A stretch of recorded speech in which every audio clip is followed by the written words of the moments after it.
Supreme court ने electoral bond को लेकर देश की सबसे बड़ी बैंक एसबीआई को अल्टीमेटम दे दिया है। हालांकि कोर्ट ने थोड़ी राहत देते हुए कहा है कि एसबीआई को चंदा और पार्टी के नाम को मिलाने की जरूरत नहीं है, मतलब उसका मिलान करने की जरूरत नहीं है। लेकिन ये काफी दिलचस्प है कि एसबीआई जैसे बैंक में जहां करोड़ों लोगों के अकाउंट्स है, लाखों लोन जारी किए जाते हैं, अरबों रुपए के ट्रांजैक्शन के होते हैं, वहां नियम कायदे कानूनों को बनाने के बड़े फैसले के बोर्ड में सिर्फ 13 सदस्य हैं। कौन है ये सदस्य, सब बताएंगे इस वीडियो में। लेकिन पहले थोड़ा एसबीआई के बारे में जान लीजिए। भारत में एसबीआई के पास ही सबसे बड़ा यूजर बेस है, इसलिए इसे देश की सबसे बड़ी बैंक होने का दर्जा मिला हुआ है। लेकिन इसकी शुरुआत लंदन में हुई थी। 1806 में कोलकाता में इंपीरियल बैंक ऑफ इंडिया की स्थापना की गई।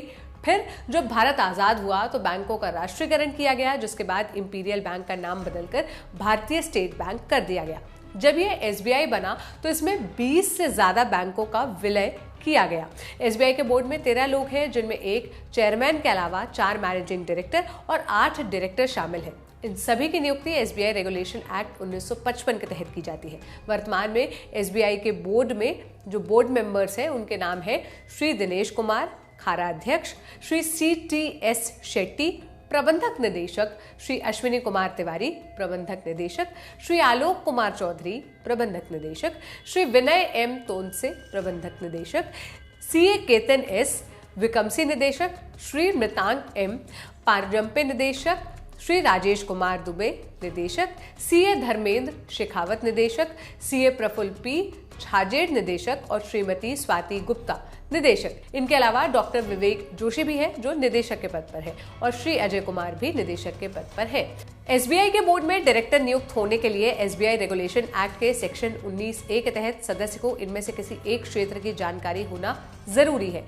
ये क्षेत्र है कृषि और ग्रामीण, अर्थव्यवस्था, बैंकिंग, कोऑपरेशन या सहयोग, अर्थशास्त्र, वित्त, कानून, लघु उद्योग या किसी अन्य क्षेत्र का विशेष ज्ञान और अनुभव जो रिजर्व बैंक, स्टेट बैंक के लिए उपयोगी हो, जैसे जमाकर्ताओं के हित का प्रतिनिधित्व करना या किसानों, श्रमिकों और कारीगरों के हितों का प्रतिनिधित्व करे। इन सभी शर्तों के पूरा होने पर एसबीआई के शेयर होल्डर्स अपने डायरेक्टर को चुनते हैं।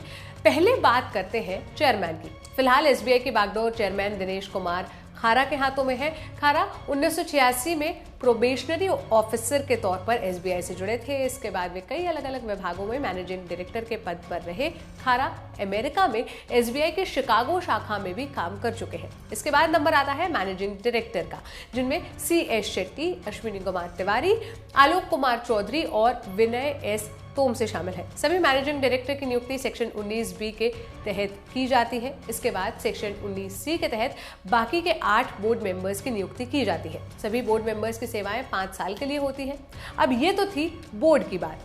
ये भी जान लीजिए कि अचानक एसबीआई को लेकर इतनी खबरें क्यों सुनने मिल रही है। 15 फरवरी को सुप्रीम कोर्ट के मुख्य न्यायाधीश DY चंद्रचूड़ की अध्यक्षता वाली 5 जजों की संविधान पीठ ने इलेक्टोरल बॉन्ड को असंवैधानिक करार दिया। साथ ही तत्काल प्रभाव से नए इलेक्टोरल बॉन्ड जारी करने पर भी रोक लगा दी।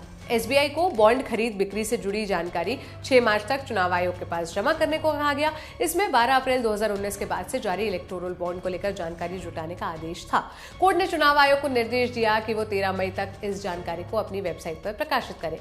इनमें सभी बॉन्ड की खरीद की तारीख, खरीदने वालों को नाम और रकम की जानकारी भी देनी है। कोर्ट ने अपने फैसले में यह भी कहा कि एसबीआई को 12 मार्च तक इन इलेक्टोरल बॉन्ड से जुड़ी जानकारी को जारी करना है। 15 मार्च की शाम 5 बजे से पहले इलेक्शन कमीशन ऑफ इंडिया अपनी वेबसाइट पर इसे कंपाइल करके पब्लिश करेगी। हालांकि कोर्ट ने एडीआर की अवमानना की याचिका पर सुनवाई नहीं की। कोर्ट ने कहा कि एसबीआई को नोटिस दिया जा रहा है कि अगर एसबीआई इस आदेश में बताई गई समय सीमा के अंदर निर्देशों का पालन नहीं करता है तो कोर्ट जानबूझकर अवज्ञा के लिए उसके खिलाफ कार्रवाई कर सकता है। सीजीआई चंद्रचूड़ की अध्यक्षता वाली 5 जजों की बेंच ने इस मामले की सुनवाई की। इस बेंच में justice Sanjeev Khanna, justice BR Gavai, justice JB Pardiwala, justice Manoj Mishra शामिल थे।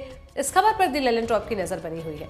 आप इस पर क्या राय रखते हैं, हमें कमेंट बॉक्स में जरूर बताइएगा। सारी जानकारी मेरे साथी दीपेंद्र गांधी ने जुटाई थी। मेरा नाम सोनल है। देश और दुनिया की तमाम खबरों के लिए ललन टॉप देखते रहिए। शुक्रिया।